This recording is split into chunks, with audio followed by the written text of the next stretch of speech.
Game 8 of the World Chess Champion just finished up. One of the most spectacular and shocking games we've ever seen at the World Champion level. Let's get right into it. Carlsen had the white pieces. Carlsen played e4. Immediately deviates away from the d4 of Game 6. He obviously wanted to test Nepomniachtchi's preparation in a different area.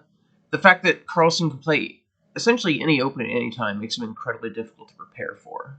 He's really underestimated in terms of his strength in the opening. It's always said that he's not a deep theoretician, which might be true, but he always prepares well, and he always moves around quickly enough that it's difficult to get a surprise in on him. In fact, he's usually the first one to deploy a surprise.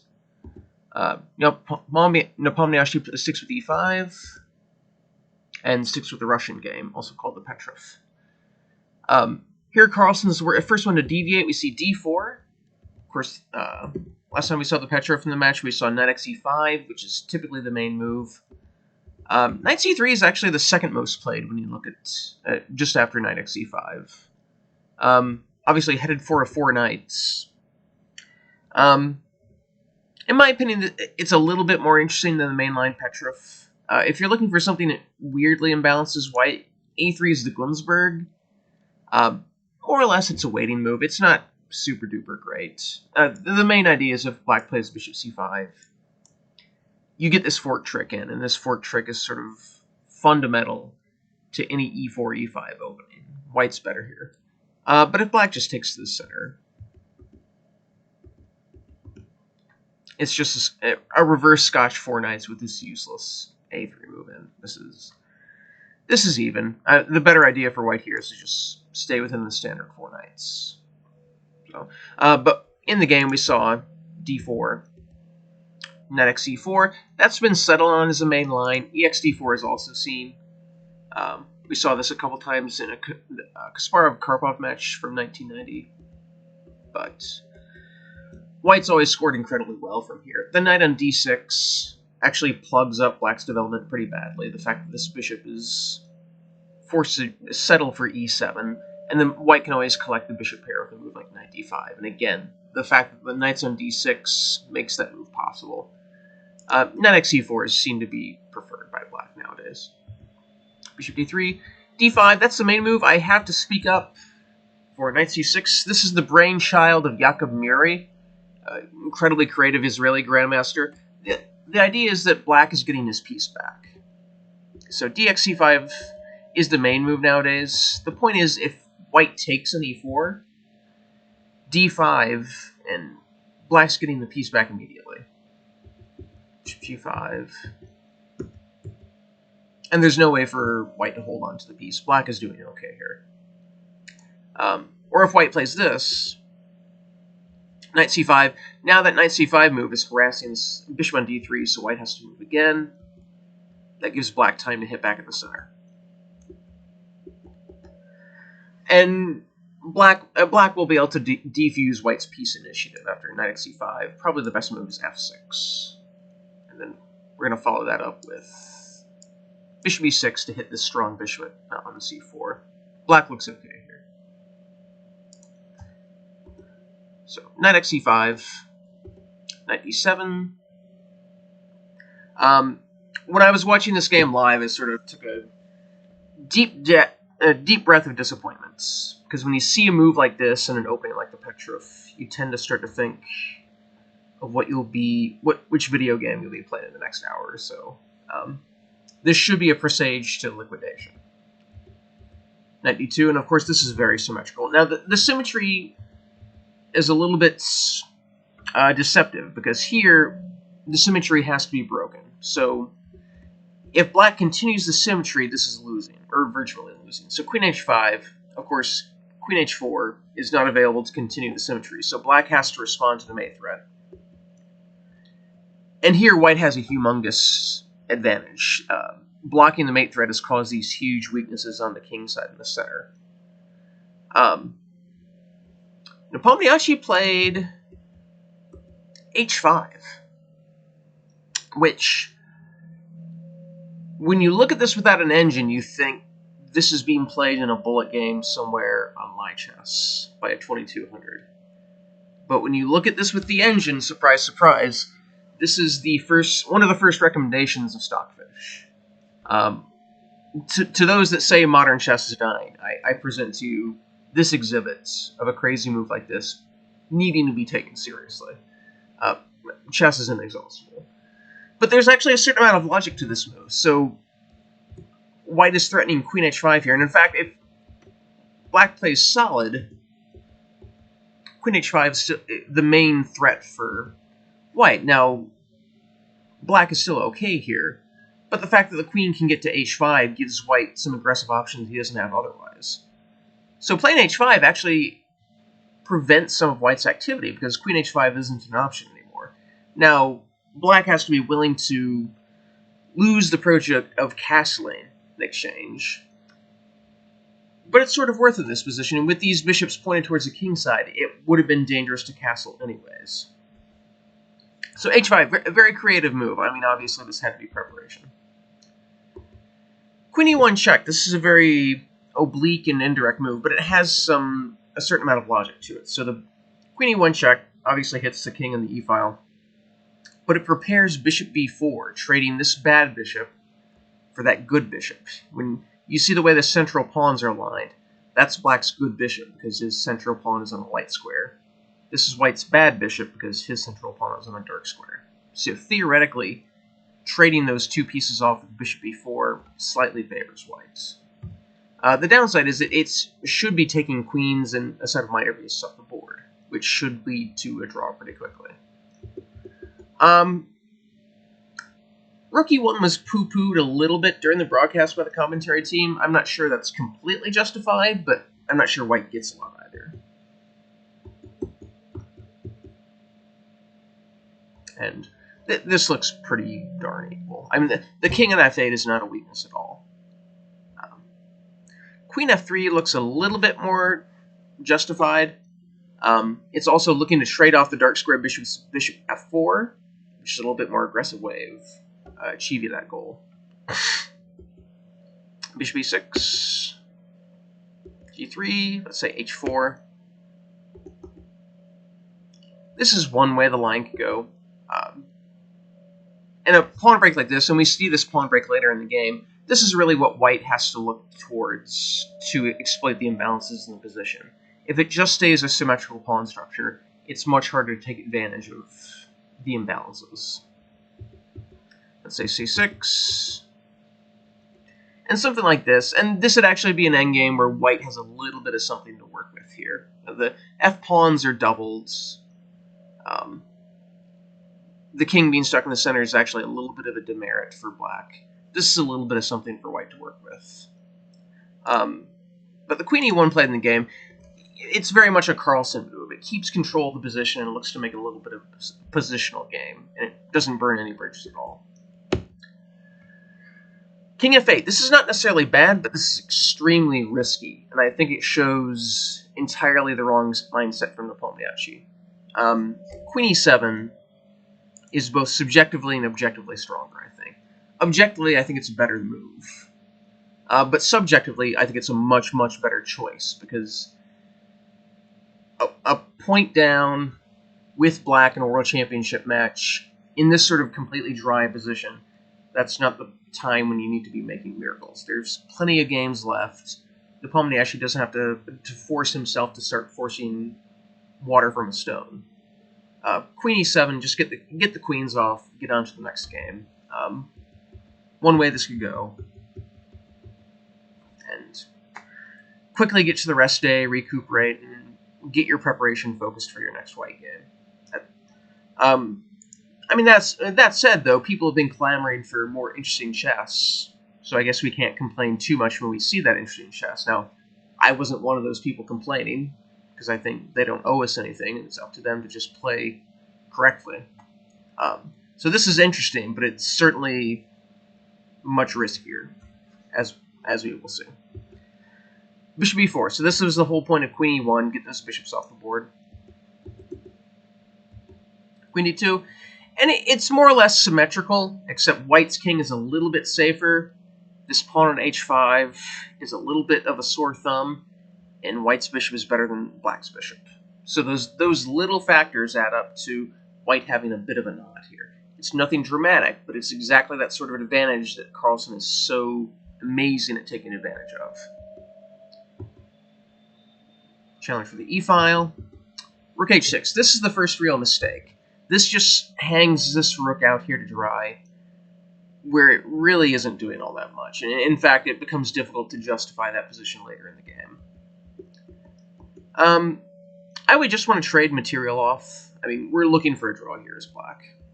And then just g6, and then make everything solid. The king's able to come here.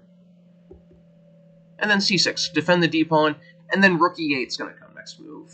And then we ask white how he's going to win this position. And really, it shouldn't be possible to win this position.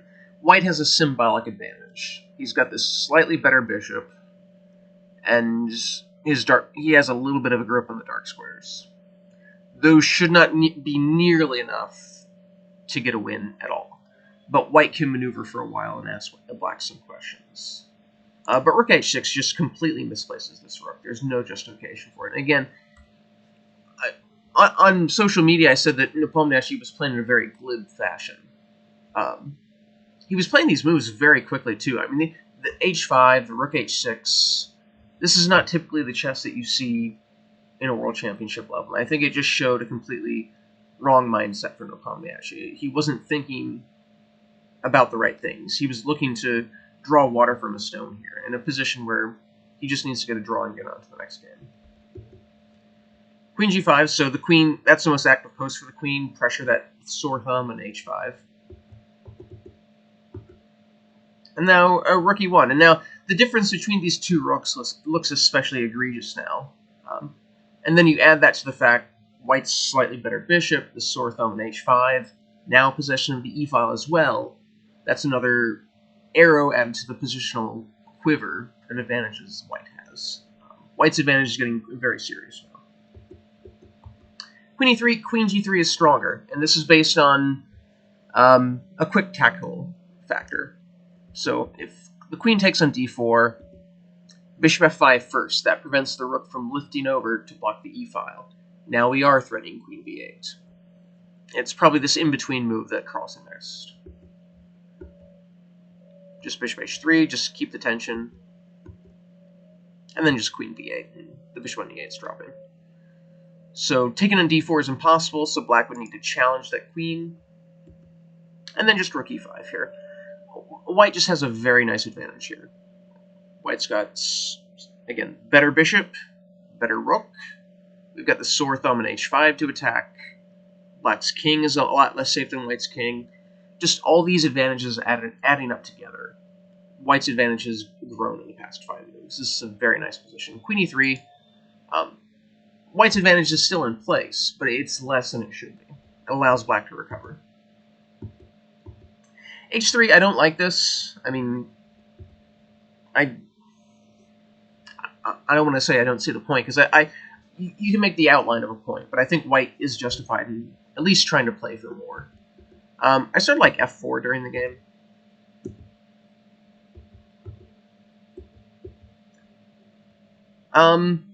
And I think black can continue to try to neutralize white's position. I think he can neutralize it. But white's definitely still better here. The more pawns we can put on dark squares, theoretically, the better. Just because that's more targets for us to attack. h3 puts a pawn on a light square. It makes lift for the white king, which is a good thing. But in my opinion, it's just too passive in a position where we're completely justified in playing for a little bit more. But he's Magnus Carlsen, so he's probably correct. h4 and c4, and this definitely shows that Carlsen was looking for a positional scuffle. White could just try to push.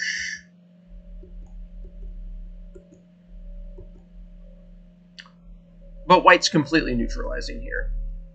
Or black's completely neutralizing here. Once black gets the queens off, this is more or less just a routine draw. But c4, completely looking for imbalance. This shows Carlsen's in a good mindset. And now the move of the game, and not in a good way. b5. There are only a few times in World Championship history, in the modern era at least, where you can remember this sort of blunder in a classical match. Of course, when you go back to like the Steinitz era, the Lasker era, even the Capablanca era, you can find these sorts of blunders. The main blunder that comes to mind from World Championship play, I think it was the 8th game of the Braunstein-Botvinnik match, where Braunstein blundered in the endgame when he should have played King G3 to get it. Or he played King G3 and lost the King and Pawn ending. But outside of that, this is just a very remarkable move at the very top level. Just outright drops a pawn. And even if it didn't drop a pawn, I mean, pretend that we managed to take the a7 and the a2 pawns off the board. It's just a weakening move. I mean, it just creates this backward c pawn. It makes the dark squares completely weakened. I mean, even if it didn't drop a pawn, it's not a good move positionally. I think just King G8. Ask White how he's going to win this. B3. And here I like King F8. I mean, I'll show you the force line that I saw with A5. So Rook D6. We give up the F7 pawn, but we get it right back, more or less. And then we play Bishop F5. We shoo the rook away from the D4 pawn. We get the pawn back, and it's just an equal ending. But also just King F8. Just ask White how he's going to win this. I mean, if White plays D5, then we are well and truly liquidating down to more or less a complete draw. But Black can also just play Bishop E6 and just start to trade things on the E file. So yeah, just King G8 is my big preference, but B5, just incredible move. And of course, Queen A3. Carlsen during the game paused here for, I think, 15, maybe even 20 minutes. He was probably just stunned, trying to see if this was some sort of trap. But there's certainly no trap here. Nepomniachtchi played King G8. Maybe Queen D6 is a little bit more tenacious. And this is definitely a little bit more active from Black. When you're defending, defend as actively as possibly can. At least here, Black is thinking about possibly getting counterplay with like G4, breaking open the king side. King G8 is a little bit more passive. Of course, the queen's hitting the bishop, so Black doesn't have time to take in C4. Bishop B3. So now White's just a pawn up. We're continuing to stare at this weakened F7 square, or pawn. This is just a winning position. I mean, Nepomniachtchi certainly could have defended better. So Nepo played Rook D6 here. Not the most accurate. Rook H5 is the best. It controls the C5 square, so White doesn't have that good post for his queen. And now the rook comes to G5 to create play against the king side. I found a truly silly line here. I mean, it's unlikely you're actually going to play this.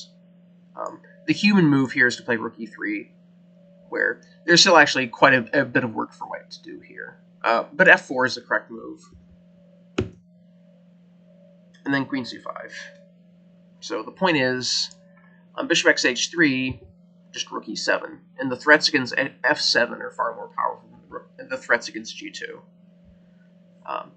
If Black retreats to E6, we just take on E6 with the rook. If F takes, that is checkmate. Or if the rook takes on B3, we just take on C6, and then we play Rook C8 and then the queen. So after Rook E7, best for Black is to take on B3. And with some ordinary care, White should win this. But, I mean, Black does have a kingside pawn majority. He can put his bishop on D5 and resist for quite a while. This would be the best way for Black to carry on. Rook D6. White plays Rook E4.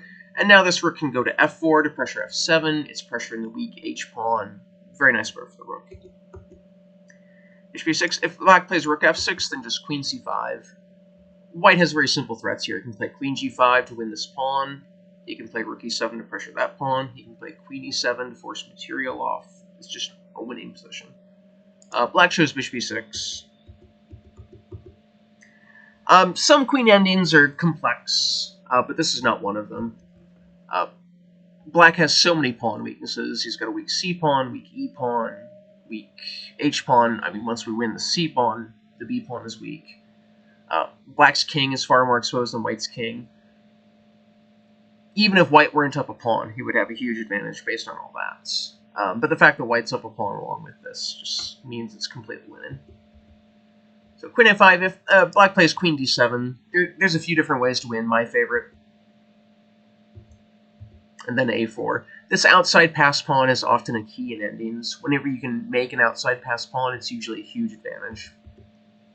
Here, White's going to use this outside pass pawn to get the attention of Black's queen.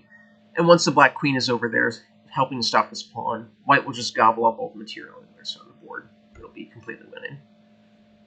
Queen A5. We just take some material with check. Then B3. I mean, Carlsen is known as one of the best technicians of all time. At this point, he gets my vote as the best technician of all time. I think he's passed Smyslov in that regard. The thing that always impresses me about his technique is how practical it is.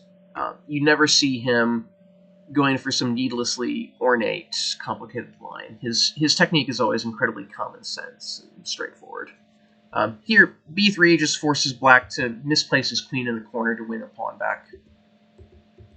And that gives White time to get the material back himself. And then Queen E5. This is such good queen and pawn endgame technique.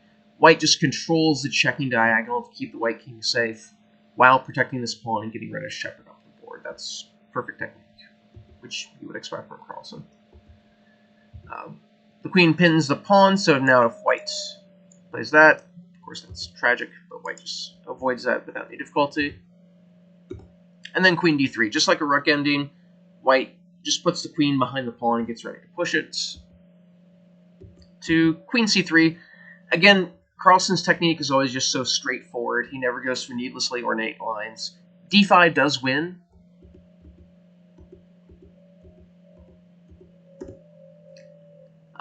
This eventually evades the checks after a few more moves. But again, Carlsen, above all, he's a fantastic practical player. He never goes for needlessly ornate or tactical lines. Queen C3 controls all of the checking squares, which is exactly what you want to do in a queen and pawn ending. H7, Queen D3 check, and then Queen D1. Again, perfect technique, and a perfect practical technique from Carlsen. He just controls all the checking squares. He protects all of the pawns. He even protects the G4 square from that upcoming pawn break. Just perfect technique from Carlsen. And then he gets the pawn going. So, Nepomniachtchi tries something, plays G4. HX G4, that's correct. It's never too late to blunder. This would lead to a draw. I mean, this is a long line, but, I mean, Nepomniachtchi would have found this.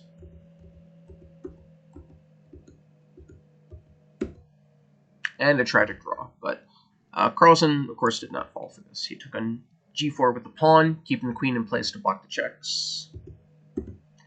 And Jan resigned here. White's 3 pawns up. That makes this an incredibly trivial task. Shocking game. I mean, really the key moment where you started to suspect something was wrong with this game, from Jan's perspective. The H5 move in itself isn't bad. I think this is a very interesting theoretical novelty, and I think Black might actually continue this debate with White. Maybe not in this match, but throughout chess circles. It's a very interesting move.